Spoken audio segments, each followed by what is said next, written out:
Hello student, welcome to my class Convex Academy. So student, previous lecture में हमने classification of crystalline solid को complete कर लिया था और आज हम क्रिस्टलाइन सॉलिड में ही आज का टॉपिक स्टार्ट करने वाले हैं, क्रिस्टल लैटिस और space lattice. Crystal lattice and space lattice mostly हम क्रिस्टलाइन सॉलिड में ही इनकी स्टडी करेंगे। अगर बात की जाए क्रिस्टलाइन सॉलिड में, तो जो पार्टिकल्स होते हैं, एटम्स होते हैं, मॉलिक्यूल्स होते हैं, वो एक पर्टिकुलर मैनर में अरेंज होते हैं, ऑर्डरली अरेंज होते हैं और एक लैटिस का फॉर्मेशन करते हैं। अगर इसमें हम बात करें कि अगर किसी भी लैटिस का फॉर्मेशन होता है तो पर्टिकुलर कोई भी एक यूनिट सेल इसमें शो होता है। जो यूनिट सेल शो होता है, उस तरीके के जो यूनिट सेल होते हैं वो कंप्लीट क्रिस्टल में अरेंज होते हैं, क्रिस्टल के अकॉर्डिंग यूनिट सेल से ज्वाइंट होते हैं और एक किसका फॉर्मेशन करते हैं, लैटिस का फॉर्मेशन करते हैं। तो उसी की स्टडी आज हम करने वाले हैं। यहां पर हम केवल 3 डायमेंशनल क्रिस्टल की ही स्टडी करेंगे, 3 डायमेंशनल की स्टडी करेंगे मोस्टली, लेकिन मैं आपको 2 डायमेंशनल के अकॉर्डिंग भी यहां पर मैं आपको एक्सप्लेन करूंगा। 2 डायमेंशनल के अकॉर्डिंग अगर एक्सप्लेन किया जाए तो मोस्टली हम पेपर पर भी 2 डायमेंशनल स्ट्रक्चर को हम ड्रॉ कर सकते हैं। किस तरीके से हम 2 डायमेंशनल स्ट्रक्चर को ड्रॉ करेंगे, इसके बारे में भी हम एक्सप्लेन करने वाले हैं। ठीक है, तो आप बहुत ही ध्यान से समझिएगा, जो भी चीजें आप नोट कर सकते हैं और वीडियो के जैसे जैसे आप क्रम में आगे बढ़े, जो भी है आप उसका स्क्रीनशॉट ले सकते हैं। सो स्टूडेंट, स्टार्ट करते हैं। A regular arrangement of constituent particle। constituent particle mostly वही होते हैं, एटम्स, आयंस एंड मॉलिक्यूल्स होते हैं। ऑफ अ क्रिस्टलाइन सॉलिड, किसमें होगा, क्रिस्टलाइन सॉलिड में होगा। इन अ 3 डायमेंशनल स्पेस, मोस्टली किसमें होगा, 3 डायमेंशनल स्पेस में होगा। तो अब देखते हैं यहां पर, अगर मैं 2 डायमेंशनल की बात करूं, 3 डायमेंशनल तो हम नेक्स्ट टॉपिक में स्टडी करेंगे ही। 2 डायमेंशनल की अगर बात की जाए तो यहां पर 2 डायमेंशनल कुछ फिगर मैंने यहां पर ड्रॉ कर रखे हैं, आप देख सकते हैं यहां पर 2 डायमेंशनल। अगर 2 डायमेंशनल की अगर बात करें तो मोस्टली इसे 5 टाइप से हम देख सकते हैं। 5 पार्ट्स में इसे डिवाइड किया गया है। आप इस तरीके से उसे समझ सकते हैं कि किस तरीके से आप क्वाड्रेटल कंडीशन में किस तरीके से आप इसे शो कर सकते हैं। तो फर्स्ट ऑफ ऑल, अगर स्क्वायर शेप में आप देखें तो यहां पर मैंने जो पार्टिकल्स हैं वो इस तरीके से अरेंज कर रखे हैं। ठीक है, अब ये स्क्वायर शेप में यहां पर जो यूनिट सेल है वो किसमें है, स्क्वायर शेप में है। यूनिट सेल की अगर बात हो रही है तो वो किसमें है, स्क्वायर शेप में। यूनिट सेल एक मतलब माइन्यूट स्ट्रक्चर होता है हमारे क्रिस्टल लैटिस का, माइन्यूट स्ट्रक्चर, या आप कह सकते हैं smallest structure of crystal lattice.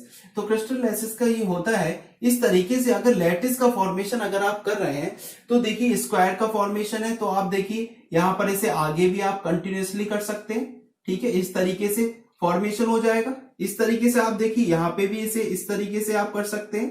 तो इस तरीके से जो यूनिट सेल है वो आपस में अटैच होते चले जाएंगे और आपस में जब अटैच होते चले जाएंगे ऑर्डरली एक क्रम के अकॉर्डिंग इस तरीके से अरेंज होते चले जाएंगे तो एक लैटिस का फॉर्मेशन हो जाता है। इसे ही हम क्या कहते हैं, क्रिस्टल लैटिस कहते हैं। तो ये आपका स्क्वायर शेप में हो गया।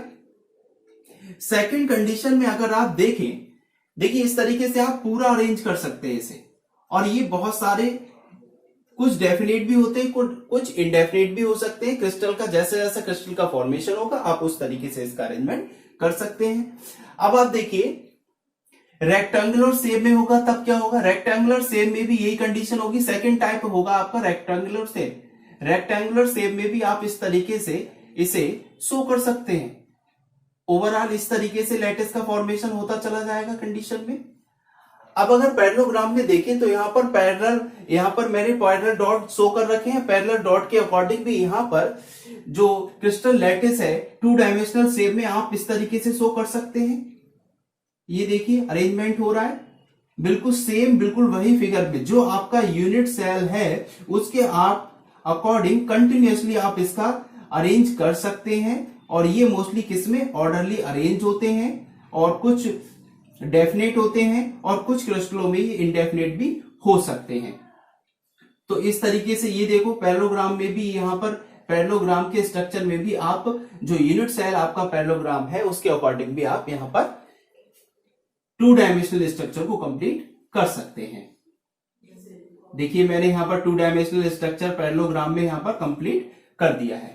नेक्स्ट अगर थर्ड टाइप देखें, थर्ड टाइप रोम्बस है। यहाँ पर 2 टाइप के रोम्बस दे रखे हैं, यहाँ पर एंगल को शो कर रखा है, यहाँ पर पर्टिकुलर एंगल को शो नहीं कर रखा है। ठीक है, अगर यहाँ पर मैं रोम्बस की भी बात करूं तो यहाँ पर भी आप कंटिन्यूअसली देख सकते हैं, यहाँ पर जो एक जो आपका कंस्टिट्यूट पार्टिकल है वो यहाँ पर मिडिल में प्रेजेंट है। एक जो कंस्टिट्यूट पार्टिकल है वो मिडिल में प्रेजेंट है। तो आप इस तरीके से भी इसका फॉर्मेशन कर सकते हैं, जैसा कि मैंने फिगर में बताया हुआ है। आप इसे अपने पेपर पे भी ड्रॉ कर सकते हैं, नोट्स बना सकते हैं आप। सेकंड थिंग आप देखिए, यहां पर रोम्बस के अकॉर्डिंग ये भी दे रखा है, तो यहां पर भी अगर मैं सभी में अगर बात करूं तो मोस्टली ये ओवरऑल सब में 60 डिग्री का एंगल शो करेंगे। तो इस तरीके से आपका जो 2 डायमेंशनल स्ट्रक्चर आपका 5 टाइप है वो भी कंप्लीट होता है। तो इस तरीके से अगर कोई भी अगर आपकी 2 डायमेंशनल स्ट्रक्चर को अगर आ जाता है तो आप उसे ड्रॉ कर सकते हैं। ये मैंने आपको बताया यहां पर। अब नेक्स्ट हम 3 डायमेंशनल स्ट्रक्चर के बारे में डीपली स्टडी करेंगे, साथ ही यूनिट सेल की डेफिनेशन और किस तरीके से जो फीचर्स हैं यूनिट सेल में वो किस तरीके से कवर होते हैं। सो स्टूडेंट, आप इसका एक स्क्रीनशॉट ले सकते हैं। सो स्टूडेंट, नेक्स्ट देखते हैं यूनिट सेल। यूनिट सेल क्या होता है? अगर मैं यूनिट सेल की बात करूं, the smallest repeating unit. Mostly क्या होता है, कोई भी स्मॉलेस्ट रिपीटिंग यूनिट होगी हमारे किसमें, क्रिस्टल लैटिस में, भाई हमारी यूनिट सेल कहलाती है। Repeating unit a space lattice which when repeated over and over again produce the complete crystal lattice. मतलब मोस्टली उसकी रिपीटिंग होती रहेगी, जो आपकी यूनिट सेल है उसका 1 बाय 1 बार बार रिपीटेशन होगा। और जो यूनिट सेल का साइज होगा किसी भी क्रिस्टल में, अगर किसी भी क्रिस्टल लैटिस की बात की जा रही है, किसी भी क्रिस्टलाइन सॉलिड की बात की जा रही है, तो उसमें जो भी यूनिट सेल का शेप होता है बिल्कुल सेम शेप में ही यूनिट सेल आपस में कंबाइन करेंगे और क्रिस्टल लैटिस का फॉर्मेशन करेंगे। जैसे यहां पर मैंने एक शेप दे रखा है, यहां पर आप देख सकते हैं। अगर एक यूनिट सेल की अगर यहां पर बात की जा रही है, ये एक 3 डायमेंशनल स्ट्रक्चर है, केवल मैंने पर्टिकुलर एक यूनिट सेल को यहां पर दे रखा है, जो आपकी यूनिट सेल देखो मैंने यहां पर डॉटेड से शो कर रखा है उसे, जो आपकी क्रिस्टल लैटिस में शो हो रही है। अगर यूनिट सेल की बात करें तो उसके 8 कॉर्नर्स हो गए। कितने कॉर्नर्स हो गए? 8 कॉर्नर्स हैं। यहां पर देखिए 8 कॉर्नर्स की अगर बात करें तो उन कॉर्नर्स पर क्या अटैचमेंट है, लैटिस पॉइंट। उसे हम क्या बोलते हैं, लैटिस पॉइंट भी बोल सकते हैं, या फिर हम कंस्टिट्यूएंट पार्टिकल भी बोल सकते हैं। कोई भी आपका जो लैटिस है उसमें कंस्टिट्यूएंट पार्टिकल, एटम्स, आयन या मॉलिक्यूल्स कोई भी हो सकता है। जब कोई भी हो सकता है तो हमारा ये लैटिस पॉइंट हो गया, कंस्टिट्यूएंट पार्टिकल्स होगा। अगर एक यूनिट 3 डायमेंशनल शेप में बात की जा रही है तो उसमें क्या होगा, 8 कॉर्नर्स होंगे और 8 कॉर्नर्स पे ही हमारे लैटिस पॉइंट होंगे और उन्हीं लैटिस पॉइंट से आगे भी एडिशन होगा। यूनिट सेल का आगे भी इसी तरीके से एडिशन होता चला जाएगा। अब अगर यहां पर बात की जाए इसमें अगर कौन कौन से पैरामीटर्स होते हैं, एक यूनिट सेल में कौन कौन से पैरामीटर्स होते हैं, अगर मैं यहां पैरामीटर्स की बात करूं तो मैंने यहां पर एक पर्टिकुलर एक यहां पर लैटिस पॉइंट को मैंने ले लिया। अगर एक लैटिस पॉइंट को ले लिया तब आप यहां पर देखिए, यहां पर 3 परपेंडिकुलर लाइंस हैं, 3 परपेंडिकुलर लाइंस हैं। अगर मैं 3 परपेंडिकुलर लाइंस की बात करूं तो एक लाइन तो आपकी ए हो गई, ठीक है, ये देखो ए मैंने शो कर रखा है, एक लाइन ए हो गई, एंड एक परपेंडिकुलर लाइन आपकी बी हो गई, एंड एक परपेंडिकुलर लाइन आपकी क्या हो गई, सी हो गई। इस तरीके से 3 परपेंडिकुलर लाइंस हैं, A B C perpendicular lines हैं 3। अब यहां पर एंगल्स की बात की जाए तो एक्सियल एंगल होंगे, एक्सियल लेंथ की अगर बात की जाए परपेंडिकुलर हो गया ए बी सी। अगर यहां पर एंगल की बात करेंगे तो आप फर्स्ट ऑफ ऑल आप देखिए, यहां पर मैंने यहां शो कर रखा है एंगल बीसी। अब आप देखिए एंगल बीसी क्या है, एंगल बी एंड सी, तो ये क्या है, अल्फा है। बी एंड सी क्या है, अल्फा, ये देखिए अल्फा है, बी सी, एंगल बीसी क्या है, अल्फा है। वहीं पे एंगल सी ए देखिए आप, एंगल सी ए, एंगल सी ए क्या है, बीटा है, एंगल सी ए क्या है, बीटा है, और ये क्या था, अल्फा, ठीक है, ये क्या है, अल्फा है और ये बीटा है। वहीं पे अगर एंगल ए बी की बात की जाए, अब ए बी, तो यहां पर ये क्या है, गामा है, तो कितने पैरामीटर्स हो गए इसके? 2 पैरामीटर्स हो गए। अगर परपेंडिकुलर लाइन की अगर बात कर रहे हैं तो 3 लाइंस हो जाएंगी। एक लेटिस पॉइंट 3 लाइंस को कवर कर रहा है। वहीं पे अगर बात की जाए किसकी? एंगल की, तो 3 एंगल्स होंगे। और 3 एंगल्स कौन से होंगे? CV हो जाएगा, ये CA हो जाएगा, एंड AB हो जाएगा। और जो एंगल्स आपके हो जाएंगे एक्सियल एंगल्स की अगर बात की जाए तो एक अल्फा हो जाएगा, बीटा हो जाएगा एंड गामा हो जाएगा। इस तरीके से एक यूनिट सेल के पैरामीटर्स होते हैं। अब अगर बात की जाए किसी भी अगर यूनिट सेल की अगर बात की जाए तो जो यूनिट सेल होता है अगर उसमें जो पॉइंट्स हैं तो इसमें जो पॉइंट्स हैं वो कितने? 8। काउंटिंग करिए, 1 2 3 4 5 6 7 8। कितने हैं? 8। अगर एक यूनिट सेल में अगर कोई जो कंस्टिट्यूएंट पार्टिकल्स है और एक यूनिट सेल में एक जो पार्टिकल्स है वो कितने कवर कर रहा है? तो 1/8 का पार्टीशन करता है। 1/8 ही वहां पर जो उसका पार्ट्स है कंस्टिट्यूएंट पार्टिकल्स का वो यूनिट सेल में अटैचमेंट कितना करता है? 1/8 का अटैचमेंट करता है। आप देखिए यहां पर ये लाइंस हैं, अगर यहां पर इस तरीके से मैं खींच दूं, ये 4 लाइंस हैं और इस तरीके से आप इसका डिवाइडेशन कर देंगे तब आप देखिए यहां पर ये जो पार्ट्स आएगा वो क्या हो जाएगा? 8 पार्ट्स हो जाएगा। क्या हो जाएगा? 8 पार्ट्स हो जाएगा। मैं इसे आपको अलग करके दिखाता हूं। ये देखिए कंस्टिट्यूएंट पार्टिकल्स है। इस तरीके से अगर आप इस तरीके से पार्ट्स करेंगे, ठीक, पार्ट्स करने के बाद अगर इसे इस तरीके से डिवाइड करेंगे तो केवल ये वाला पॉइंट ही तो यहां पर आएगा। तो 1/8 पार्ट ही कंस्टिट्यूएंट पार्टिकल का अटैचमेंट रहता है यहां पर। इसी को हम आगे भी जो टाइप्स ऑफ यूनिट सेल है उसे आगे भी हम डिस्कस करने वाले हैं इससे, और इससे रिलेटेड आपके एग्जाम में न्यूमेरिकल्स भी आते हैं तो उनको भी हम यहां पर करेंगे। तो इस तरीके से 1/8 पार्ट को ही करेंगे और एक यूनिट सेल में अगर बात की जाए तो 8 हो जाएंगे। ठीक है, तो इसे हम आगे डिस्कस करने वाले हैं। नेक्स्ट अगर आप देखिए क्रिस्टल लैटिस। क्रिस्टल लैटिस में क्या है? जो यूनिट सेल है उसका रिपीटेशन हो रहा है। यूनिट सेल का रिपीटेशन हो रहा है। आप देखिए ये यूनिट सेल है, मैंने उसे डॉटेड शो करा है। अगर यहाँ पे मैं टोटल यूनिट सेल की बात करूं तो आप कह सकते हैं यहाँ पर 3 यूनिट सेल आपको शो हो रहे हैं। इस तरीके से आगे भी इस तरीके से अरेंजमेंट होता जाएगा और क्रिस्टल लैटिस का फॉर्मेशन हो जाएगा। इस तरीके से आपका क्रिस्टल लैटिस का फॉर्मेशन आप लोग कर सकते हैं। 3 डायमेंशनल शेप में होगा। तो यूनिट सेल क्या होता है? The smallest repeating unit space lattice which when repeated over and over, repeat होते रहेंगे। ठीक है, again produce the complete crystal lattice, और क्रिस्टल लैटिस को वो कंप्लीट करेंगे। इस तरीके से अगर क्रिस्टल लैटिस की अगर दोबारा से डेफिनेशन की मैं बात करूं तो regular arrangement of constituent particle. Regular arrangement दिखाई दे रहा है आपको? देखिए रेगुलर अरेंजमेंट है, बिल्कुल सेम सीक्वेंस में अरेंजमेंट हो रहा है इनका।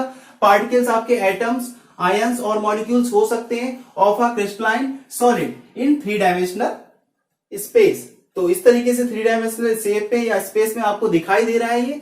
तो आप देख सकते हैं ये आपका यूनिट सेल कंप्लीट होता है। आप इसका एक स्क्रीनशॉट ले सकते हैं। सो स्टूडेंट नेक्स्ट स्टार्ट करते हैं टाइप्स ऑफ क्रिस्टल सिस्टम या types of unit cells. Types of unit cells की बात करें तो इसमें 2 पार्ट्स में डिवाइड किया गया है, primitive unit cell and second है आपका centred unit cell. Primitive unit cell की बात करें तो इसे हम सिंपल यूनिट सेल भी कहते हैं। प्रिमिटिव यूनिट सेल को हम सिंपल यूनिट सेल भी कहते हैं। इसकी बात की जाए तो these are unit cells which have points only at corners, these are also called as simple unit cell.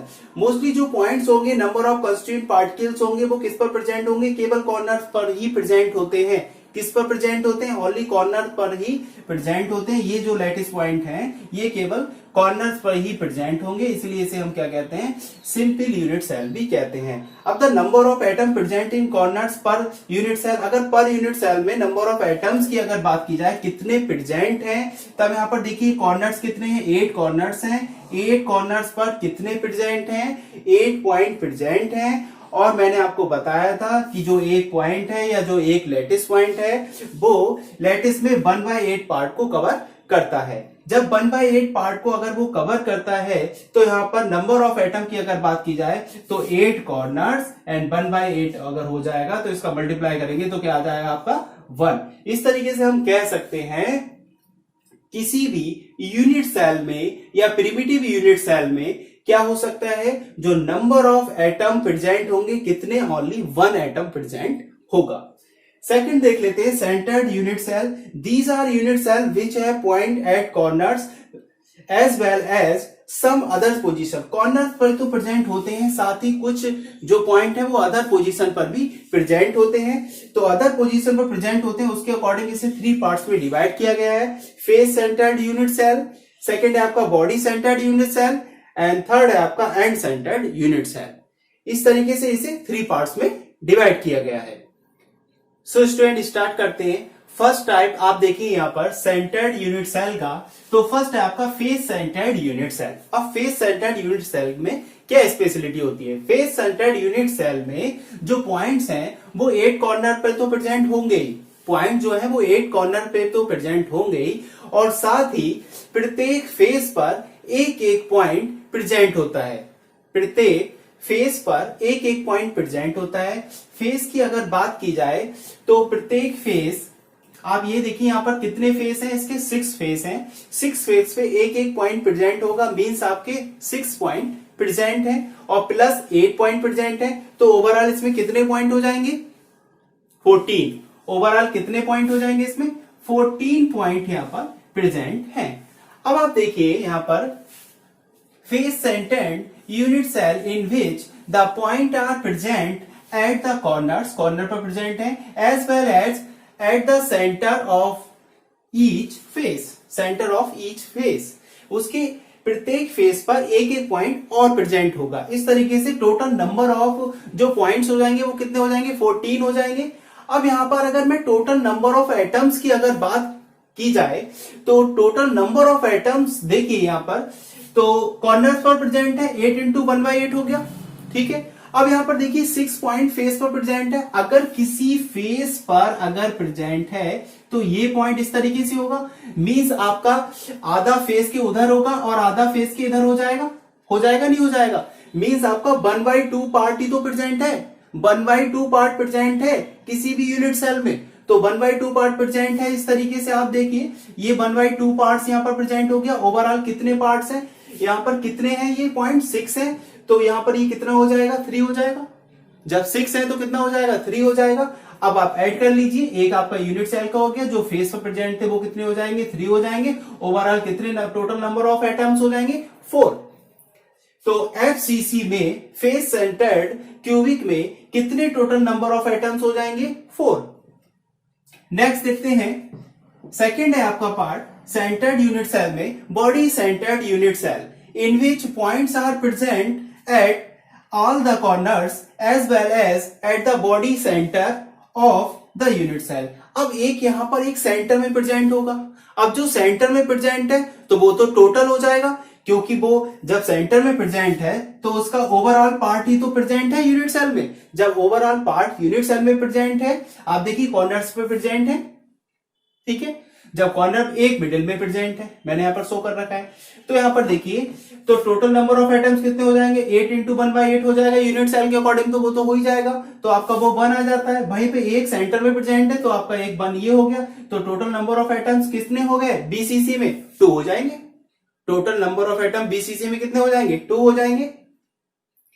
इसी तरीके से नेक्स्ट देखिए end centred unit cell. End centred unit cell में क्या होता है, कॉर्नर से तो प्रेजेंट होंगे ही, साथ ही जो सेंटर ऑफ एनी 2, कोई भी 2 फेसेस पर भी पॉइंट्स प्रेजेंट होंगे।